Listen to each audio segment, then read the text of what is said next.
सभी को नमस्कार। मैं हूँ बिंदु शर्मा और स्वागत है आपका संस्कृत शिक्षा में। हम कर रहे हैं कादम्बरी की प्रश्नोत्तरी। इसके 2 भाग हम पहले कर चुके हैं और अब हम करने जा रहे हैं इसका तीसरा भाग। देखिए, शुकनाशोपदेश में शुकनाश के अतिरिक्त दूसरा पात्र कौन है? वैशंपायन है, चंद्रापीड़ है, तारापीड़ है या शूद्रक है? तो इसमें कौन है? ये है शुकनाशोपदेश में शुकनाश के अतिरिक्त दूसरा पात्र है चंद्रापीड़। आगे देखिए, किसके गुण दोषों का वर्णन शुकनाश ने किया है? राजा के, युवराज के, लक्ष्मी के या प्रजा के? तो लक्ष्मी के गुण दोषों का वर्णन शुकनाश ने किया है। अगला हम अपना प्रश्न नंबर देखते हैं 36। राजतंत्र परंपरा में उपदेश दिए जाते हैं विवाह संस्कार के अवसर पर, राज्याभिषेक के अवसर पर, विद्या उपार्जन के अवसर पर या वानप्रस्थ के अवसर पर। तो देखिए, इसका उत्तर है राज्याभिषेक के अवसर पर राजतंत्र शासन परंपरा में उपदेश दिए जाते हैं।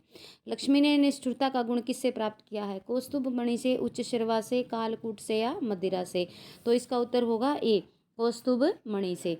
आगे देखिए, लक्ष्मी पाताल गुहे है, विटप अंधकारन रोहती तमो बहुवला या सी चिर विद्युतकारिणी या प्रकटिति विविध संक्रांति? तो इसका उत्तर होगा बी, तमो बहुला। लक्ष्मी पाताल गुहेव तमो बहुला। लक्ष्मी से कुप्रभावित राजा दर्शनम प्रदानम अपि अनुग्रह वर प्रदानम पावनम या उपकारम? तो इसका उत्तर होगा ए, अनुग्रहम। लक्ष्मी से कुप्रभावित राजा दर्शनम प्रदानम अपि अनुग्रहम। आगे देखिए, निर्मला अपि कालुष्यम उपयाति में किसकी ओर संकेत किया गया है? बुद्धि, मन, आत्मा या शरीर? तो इसका उत्तर होगा ए, बुद्धि की तरफ। कौन सा राजा सिद्धादेश होता है? भीरु प्रकृति, उन्मत्त, आरूढ़ प्रताप या तरल हृदय? तो जो आरूढ़ प्रताप राजा होता है वो कैसा होता है? सिद्धादेश राजा होता है। आगे देखिए, लक्ष्मी साधु भाव की क्या है? प्रस्तावना है, कदलिका है, राजजीवा है या वध्यशाला है? तो इसका उत्तर क्या होगा? बी का होगा डी। इसका होगा डी, लक्ष्मी साधु भाव की क्या है? वध्यशाला है। आगे देखिए, दोषों की श्रृंखला में कौन सम्मिलित नहीं है? गर्भ से ही धनशाली होना, नवीन युवावस्था होना, अत्यधिक शिक्षित होना या अतुलनीय सुंदर होना?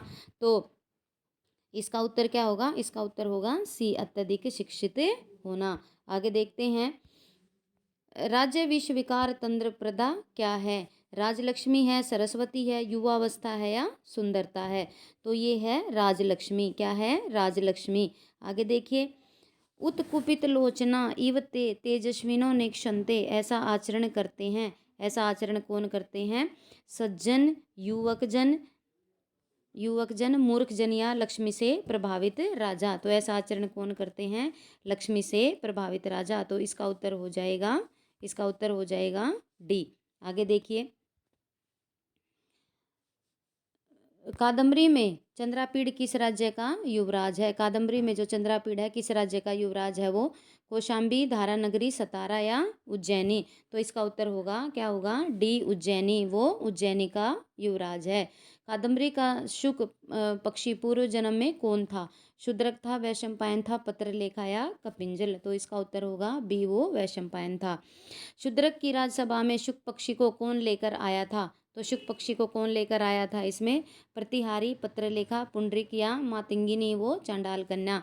तो कौन लेकर आई थी? वो चांडाल कन्या लेकर आई थी। आगे देखिए, शुकनाशोपदेश की विषय वस्तु में निम्न में से कौन सम्मिलित नहीं है? तो कौन सम्मिलित नहीं है? युवावस्था जन्य विकार, लक्ष्मी मद, उत्तराधिकार के प्रति लापरवाही या ऐश्वर्य संबंधी दोष? तो इसका उत्तर क्या होगा? इसका उत्तर होगा सी, उत्तराधिकार के प्रति लापरवाही इसमें नहीं है। आगे देखिए,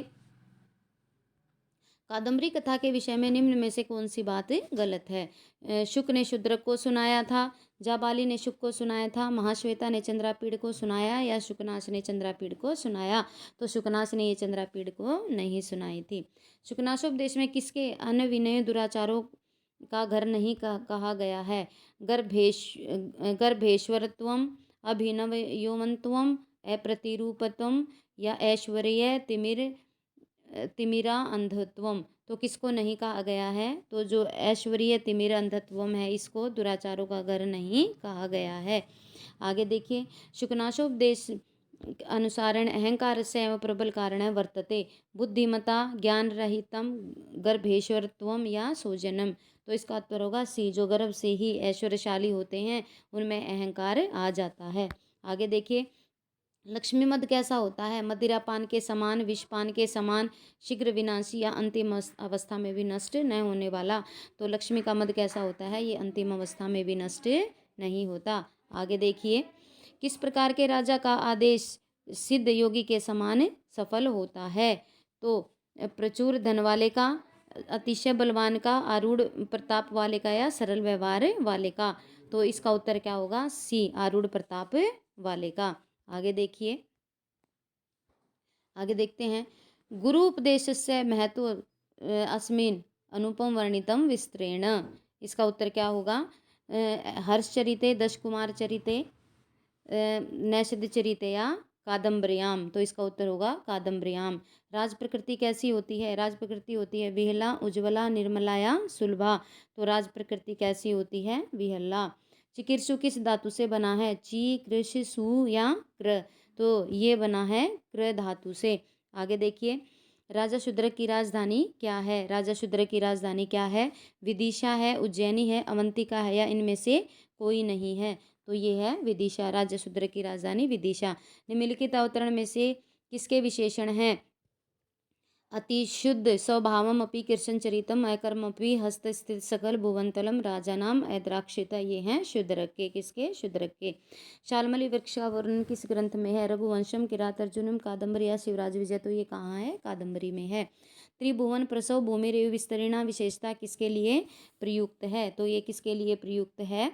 ये है हमारा 62 का आंसर होगा ए, ये है विदिशा के लिए।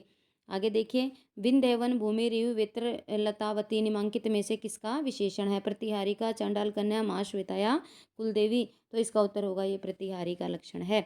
कादम्बरी में वर्णित इंद्रायुध था मंत्री, राजा, घोड़ा या वज्र। तो ये कौन था? ये घोड़ा था। आगे देखिए, इंद्रायुध किसका अवतार था? चंद्रमा का, कपिंजल का, पुंडरीक का या वैशंपायन का। तो ये किसका अवतार था? ये था कपिंजल का। लक्ष्मी की उत्पत्ति हुई है किससे हुई है? गंगा नदी से, धन संपत्ति से, शिव से या समुद्र से। तो ये कहाँ से हुई है? ये कहाँ से हुई है? जल देह से या समुद्र से। पुंडरीक कस्मात, आगे देखिए, पुंडरीक कस्मात कारणात मृत है, कि पुंडरीक किस कारण से मृत्यु को प्राप्त हो गया था? विरह तापेन, रोगेन, आत्महत्या, तृष्णया। तो यह विरह के ताप में वो उसकी मृत्यु हो गई थी। तो इसका उत्तर होगा ए। क्या होगा? ए। तो फ्रेंड्स, ये थी हमारी आज की छोटी सी लेकिन बहुत ही महत्वपूर्ण वीडियो। तो इसके हम अभी और भी भाग करेंगे। ये 200 प्रश्नों की श्रृंखला है। यदि आपको वीडियो पसंद आई हो तो लाइक कीजिए, शेयर कीजिए, कमेंट कीजिए। यदि चैनल पर नए हैं तो प्लीज़ चैनल को सब्सक्राइब कीजिए और बेल आइकन प्रेस कीजिए ताकि आने वाली हर वीडियो का नोटिफिकेशन आप तक पहुंचता रहे। अपना कीमती समय देने के लिए धन्यवाद। आज के लिए बस इतना ही। नमो नमः।